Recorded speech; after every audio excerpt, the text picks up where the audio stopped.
Bonjour à tous. J'ai l'honneur de vous présenter Human Protection.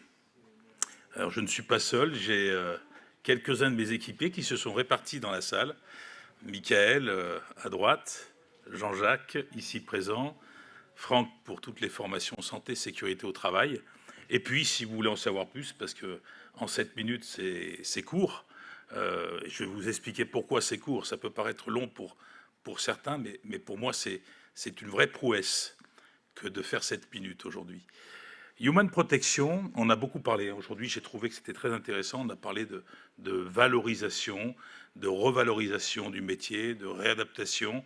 Et j'ai trouvé très intéressant. Et j'aime beaucoup ce terme revalorisation. Alors, on en parle souvent de manière plus financière. Et pour moi, la base, c'est d'abord d'en parler d'un point de vue humain. Une revalorisation humaine. Chez Human, nous avons eu une audace particulière qui est liée à mon parcours.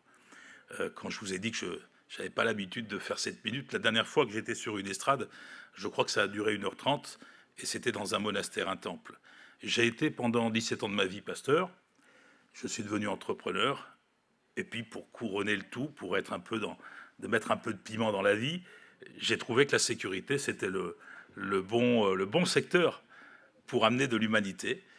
Et nous avons créé Human Protection, certainement la seule société qui a les statuts de l'économie sociale et solidaire, une société qui a pour but d'être humaniste, responsable, engagée et inclusive. Rien que ça.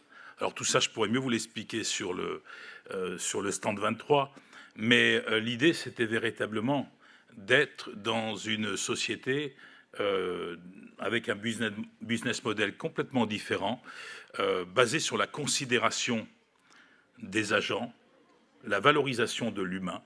Et nous travaillons notre business model et notre vie d'entreprise. C'est une entreprise qui date de 2017-2018. Nous avons tout travaillé autour de cette idée-là, que ce soit la relation aux agents, la relation aux clients, la relation à nos partenaires, aux sociétés avec lesquelles on travaille. Nous allons vers cette notion de bienveillance, cette notion d'excellence, mais nous la conjuguons aussi, parce que c'est un métier qui le demande, nous la conjuguons avec la notion de performance. Dernièrement, on a signé un contrat assez important avec un grand groupe, et le directeur m'a interpellé en me disant « J'attends de Human deux choses.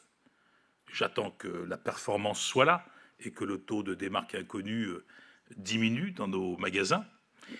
Et puis il a rajouté, j'attends aussi autre chose. J'attends des agents qui ont le sourire, qui savent accueillir, qui sont la première vitrine, et j'attends ça de vos agents. » Donc c'est une pression énorme que de vouloir changer un petit peu les standards de ce métier et d'avoir comme ça une vision exigeante, mais on s'y attelle. Et je vais vous donner un exemple pour finir, parce que je crois que je suis pas loin des 7 minutes. Du coup, il m'en reste 3. Jean-Jacques, je t'aime beaucoup. Nous avons été alertés sur un sujet, celui que justement les agents de sécurité pouvaient manquer de savoir-être. C'est quelque chose qui revient dans le métier.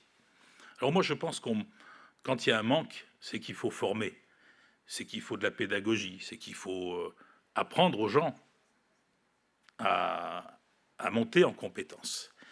Nous avons été la première société, je crois, ou en tout cas, nous sommes un petit peu innovants dans ce domaine-là.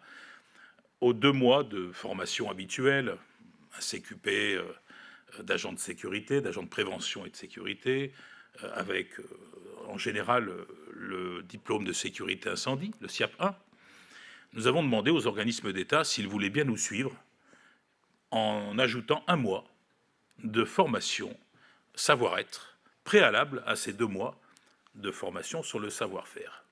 Et voilà que les 12 agents qu'on sélectionne se retrouvent dans un lieu ensemble, et à travers le sport, à travers le théâtre, à travers la musique, à travers les moyens qui nous sont donnés, vont faire un travail sur eux-mêmes, sur le savoir-être ensemble, la relation aux autres, et du coup, nous allons aussi pouvoir avoir des agents identifiés Human, Et puis, à travers la formation, combler des manques qui peuvent exister, ou en tout cas qui sont parfois reprochés à ce secteur d'activité. Human, c'est ça.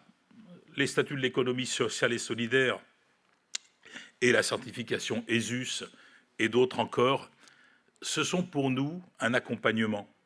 C'est contraignant, mais c'est très bien, parce que cette pression nous permet de ne pas être dans la RSE vitrine. Vous m'excusez, mais trop souvent je vois de la RSE vitrine, je vois qu'on se vante de peu de choses. Nous avons vraiment l'ambition d'être cohérent, congruent dans cette idée de la RSE. Et l'accompagnement de l'économie sociale et solidaire et de tous ces certificats, ces certifications, c'est une bonne pression pour véritablement amener du changement. On est contraint avec nos statuts d'entreprise et on va vers cette idée que oui, nous pouvons être aujourd'hui une entreprise humaniste, une entreprise qui fait différemment dans un secteur d'activité un petit peu tendu et ça nous plaît bien. Et du coup, nos équipes vont dans ce sens aussi.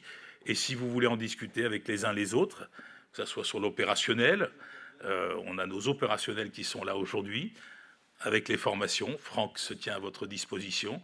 Vous venez sur le stand 23 et autour d'un café, on approfondit un peu Human ensemble. Merci beaucoup.